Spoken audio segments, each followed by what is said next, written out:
بعجينة واحدة اقتصادية تنجم تعمل بها أنواع لسالي هذوما الكل، سهلة وبنينة وما فما حتى واحد باش يعرف انها بنفس البات. عملنا بها البرجر والباتبوت والفريكاسي والبيتزا. يلا تابعوني.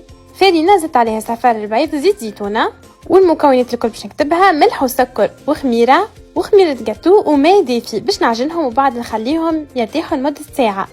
باش نحلها توا على الفارينة، انا اخترت الكبر هذي، تنجموا تختاروا الكبر اللي تحبوا عليه. بختي منهم هزيت عملتهم دي بيتزا، واخرين عملتهم بطبوط طيبتهم على المقله هكا.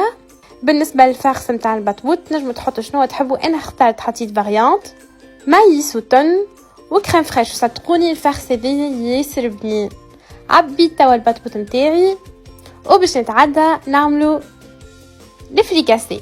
ما بقى لي كي نقليه ونحشيه، وكما تشوفوا الكعبة فارغة من داخل، هريسة وبطاطا وطن وعظم.